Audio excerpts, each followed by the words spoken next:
എല്ലാ പ്രിയ മാധ്യമ സുഹൃത്തുക്കൾക്കും നമസ്കാരം. ഞാൻ Satheesh Kumar, builders association of India state chairman. Felixy functional committee chairman, builders association of India. Rajesh Mathew, coordination committee chairman. Poulty Mathew, മുൻ state chairman of builders association of India. ഞങ്ങൾ പ്രധാനപ്പെട്ട വിലക്കയറ്റവും ഞങ്ങളുടെ വർക്കിനെ സംബന്ധിച്ചുമുള്ള ഒരു ഇൻവിറ്റേഷനാണ് നിങ്ങളുടെ മുന്നിൽ വയ്ക്കുന്നത്. അതിനു മുന്നേ ബിൽഡേഴ്സ് അസോസിയേഷൻ ഓഫ് ഇന്ത്യനെ പറ്റിയിട്ട് രണ്ട് വാക്ക്. 1941 ഇന്ത്യയിൽ പ്രൈമായിട്ടുള്ള എഞ്ചിനീയറിംഗ് കോൺട്രാക്ടേഴ്സിൻ്റെ ഒരു സംഘടനയായിട്ട് വളർന്നതാണ് builders association of India.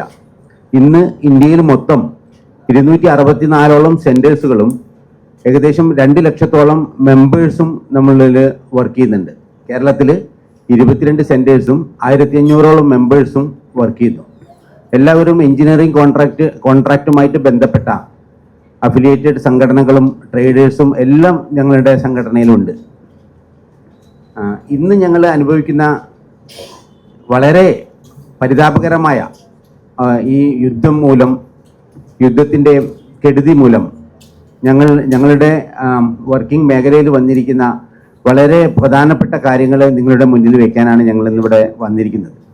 Bitumen ആണെങ്കിലും അതേപോലെ തന്നെ പെട്രോളിയം പ്രൊഡക്ട്സ്, എസ്പെഷ്യലി പെട്രോളിയം പ്രൊഡക്ട്സിൻ്റെ എല്ലാത്തിൻ്റെയും വില ഇന്ന് അതിഭീകരമായിട്ട് ഉയർന്നിരിക്കുകയാണ്.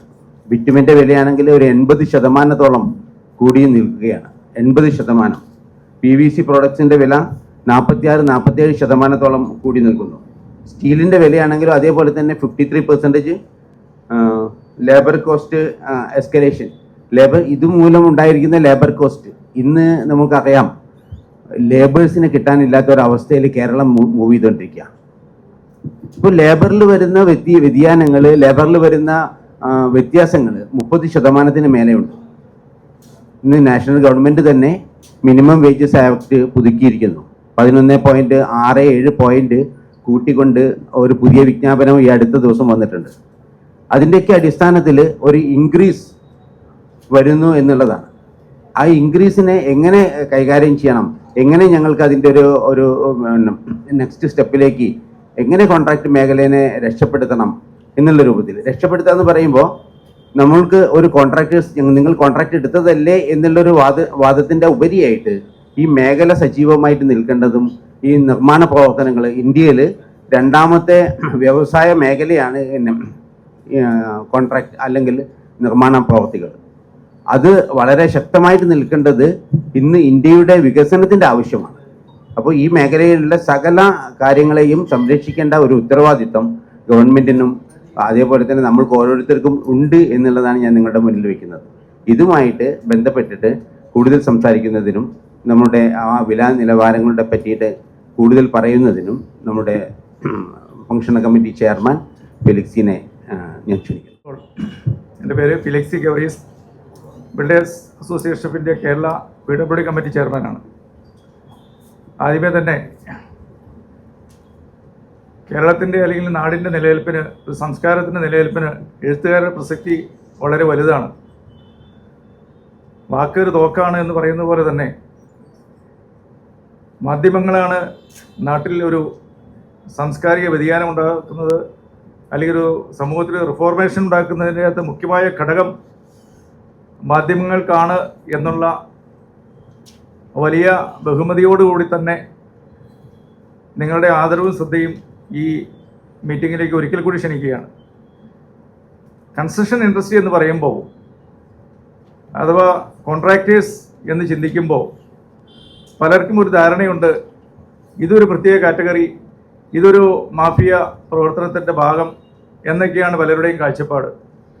പക്ഷേ ഒരു കൺസ്ട്രക്ഷൻ ഇൻഡസ്ട്രി ലൈവാകുമ്പോൾ അല്ലെങ്കിൽ ഒരു ഇൻഫ്രാസ്ട്രക്ചർ ഇവിടെ സജീവമാകുമ്പോൾ അതുമൂലം ഇവിടെ ഉണ്ടാകുന്ന ഒരു ഇമ്പാക്റ്റ് അല്ലെങ്കിൽ ഒരു ക്യാഷ് ഫ്ലോ ഗ്രാസ് റൂട്ടിലേക്ക് വരെ പോകുന്നു എന്നതിനെക്കുറിച്ചൊന്നും ആരും അത്രയേറെ ശ്രദ്ധിക്കപ്പെടാറില്ല, അല്ലെങ്കിൽ അത് മുഖ്യധാരയിലേക്ക്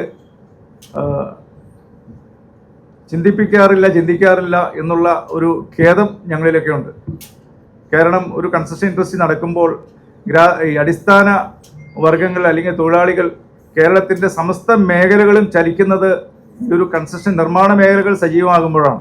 ഈവൻ സർക്കാരിന് ടാക്സ് മൂലം കിട്ടുന്നതിൻ്റെ എണ്ണത്തെക്കുറിച്ചോ അല്ലെങ്കിൽ അതിൻ്റെ സംഖ്യയെക്കുറിച്ചോ ഒന്നും ഞാനിവിടെ പ്രതിപാദിക്കുന്നില്ല. നമ്മൾ വളരെ ഡെപ്തിലേക്ക് ചിന്തിക്കേണ്ടത് ആവശ്യമാണ്.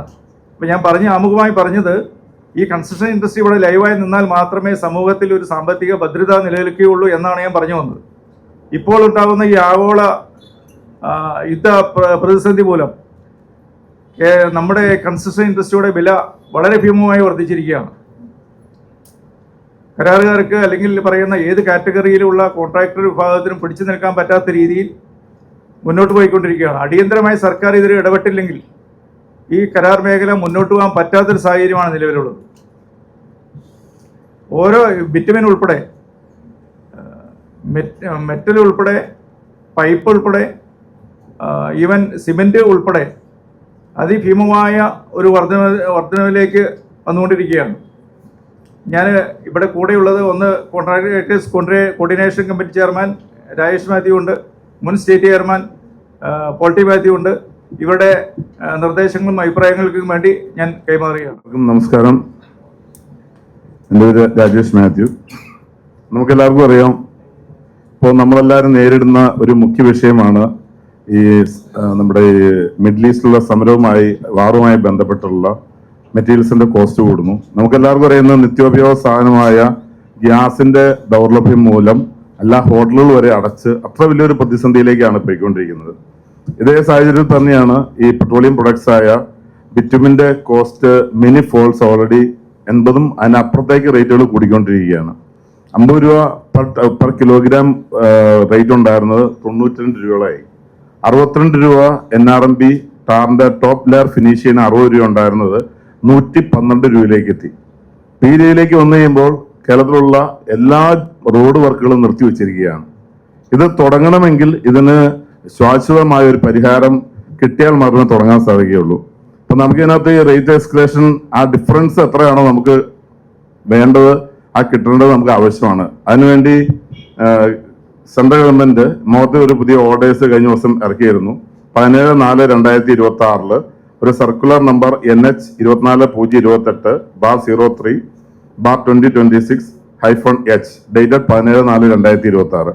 അത് ഏപ്രിൽ 1 മുതൽ ജൂൺ 30 വരെയുള്ള സമയങ്ങളിൽ വരുന്ന വ്യത്യാസം അതിനു മുമ്പ് കോട്ട് ചെയ്ത് വർക്ക് എടുത്ത കോൺട്രാക്ടേഴ്സിന് കൊടുക്കാൻ പറഞ്ഞുകൊണ്ട് ഒരു സർക്കുലർ ആണ് ഇറങ്ങിയിരിക്കുന്നത്.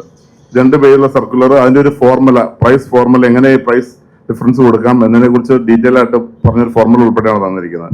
നമ്മളിതേ തുടർന്ന് ഇന്നലെ ഫിനാൻസ് സെക്രട്ടറിക്ക്, അതുപോലെ തന്നെ ഫിനാൻസ് മിനിസ്റ്ററുടെ ഓഫീസിൽ, PWD സെക്രട്ടറിക്ക് കൊടുത്തിരുന്നു. അദ്ദേഹത്തിന്റെ ഓഫീസിൽ ഇന്ന് ചീഫ് സെക്രട്ടറിക്ക് നമ്മൾ കൊടുക്കുന്നുണ്ട്.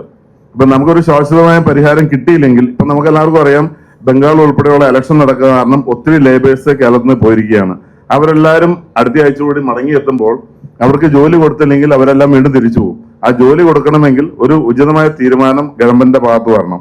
ഇപ്പൊ ഈ പ്രത്യേക സാഹചര്യത്തിൽ ചീഫ് സെക്രട്ടറി ആണെങ്കിലും ഒരു ഓർഡർ ഇട്ടാൽ മാത്രമേ നമുക്ക് വർക്ക് റെസ്യൂം ചെയ്യാൻ സാധിക്കുകയുള്ളൂ.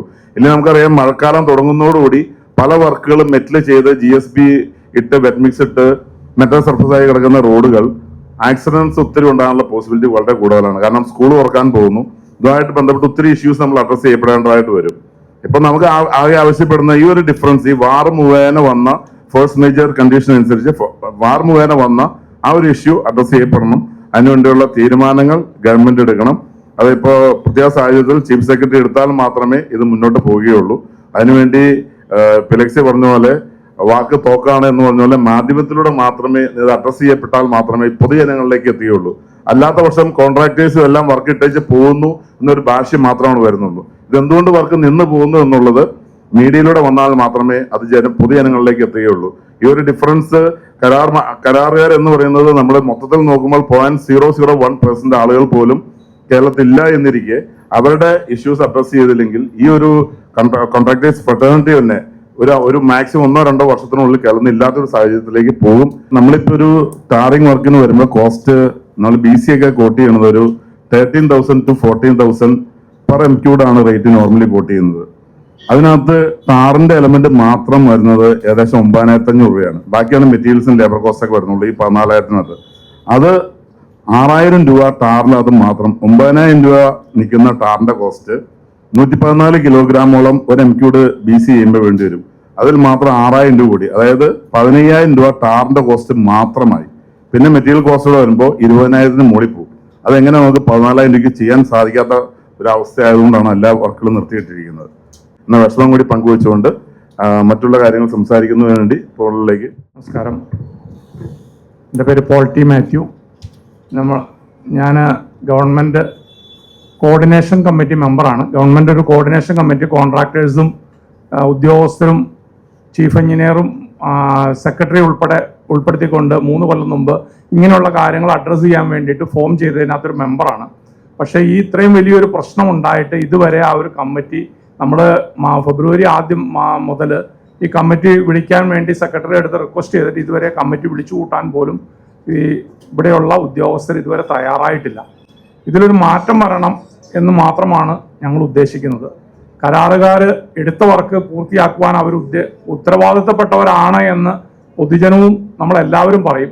പക്ഷേ ഈ കരാറുകാരൻ 45 രൂപയ്ക്ക് കിട്ടുന്ന ടാറ് മേടിക്കേണ്ടിയിരുന്ന ടാറ് 96 രൂപയ്ക്ക് മേടിക്കുമ്പോൾ അത് എവിടെ നിന്ന് മേടിക്കാൻ പറ്റും? അത് എവിടെ നിന്നാണ്? ഗവൺമെന്റ് തന്നെയാണ് കൊടുക്കുന്നത്. BPCLും HPCLും മാത്രം കൊടുക്കുന്ന ബിറ്റുമിൻ ഒരു കരാറുകാരന് വീട്ടിൽ നിന്നോ നമ്മുടെ പറമ്പിൽ നിന്നോ കുഴിച്ചെടുക്കാൻ പറ്റാത്തൊരു സാധനമാണ്.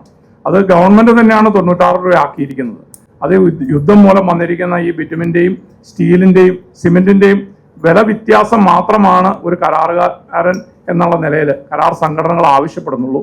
അത് നടപ്പാക്കുവാനായിട്ട് നിങ്ങളുടെ എവരുടെയും സഹായം പ്രതീക്ഷിക്കുന്നു.